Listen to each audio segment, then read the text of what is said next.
Arthur de Gobineau, one of the intellectual grandfathers of Nazism. Gobineau wrote a book called Essay on the Inequality of the Human Races, in which he developed the idea of the Aryan master race, warned that miscegenation would lead to social chaos, and gave the word degenerate its modern fashy definition. My lord?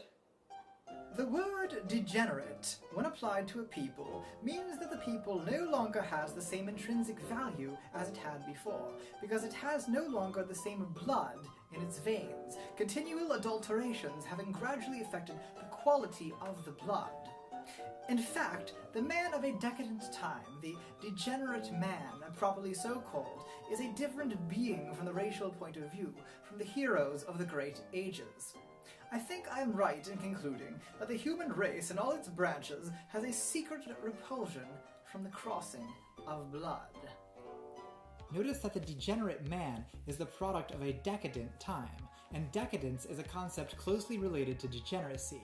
Decadence literally means decay, which, like degeneracy, implies a fall from a previous state of grace. By the late 19th century, concerns about decadence were everywhere in the European cultural imagination. During this period, German nationalist composer Richard Wagner wrote his essay condemning Jewishness in music, which he first published under the pseudonym Freigedank, which literally means free thought. That's right, he pulled the goddamn free speech card.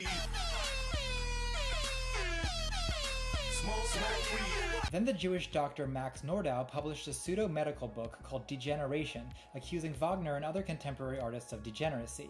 And around the same time, a bunch of queer, absinthe-swilling artists reclaimed the word decadence as the title of their movement.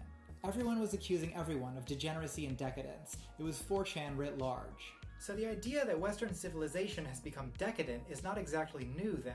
Not at all. The idea that European civilization is in some way suicidal or self-destructive goes back to the 18th century, when scholarship about the fall of the Roman Empire led to speculation about what causes civilizations to decline. And one of the hypotheses was that effeminate hedonistic emperors and general decadence left the Romans vulnerable to butch Visigoths and Vandals. Is there any truth to that? No, it's vulgar pseudo-history encouraged by social conservatives. The decadent emperors, Nero, Caligula, Elagabalus, reigned from the 1st to the 3rd centuries. The empire didn't collapse till the end of the 5th century, which leaves at least 200 years between the decadence and the collapse, at which time the empire was thoroughly Christian. And in any case, the eastern half of the empire still survived for another 1,000 years.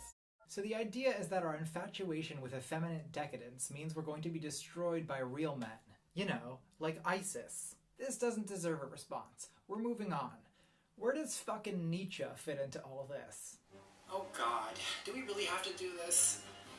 So there's this dead German asshole named Friedrich, who's every edgy 19-year-old's favorite philosopher. Hey baby, the ladies tell me I'm Apollonian in the streets, Dionysian in the street, Shh, go to sleep. What all this is leading up to is simply the point that by the time 20th century fascism was really kicking into gear, European society was already primed with a couple centuries of degeneracy discourse. Racist pseudoscience was combined with degeneration theory and Wagnerian mysticism to produce the core ideas of National Socialism, namely, 1. The German people and nation are like a biological organism that is prone to infection and decay. 2. Jews, Poles, Roma, homosexuals, communists, and the disabled are degenerate elements that contribute to decay. And 3. The degenerate elements must be purged in order to secure the health and existence of the organism. So there you have it, the history of degeneration theory from Foppington to fascism. Well, thanks for the history lesson, Doc.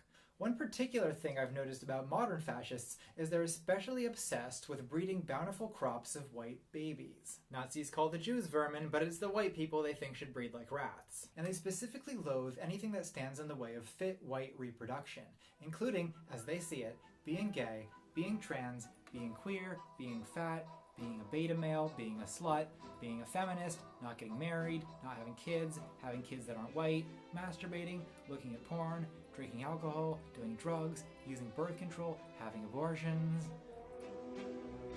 Condoms and orgies and mass immigration, malt liquor 40s and miscegenation, boys who use use dildos and girls with cock rings. These are my favorite degenerate things.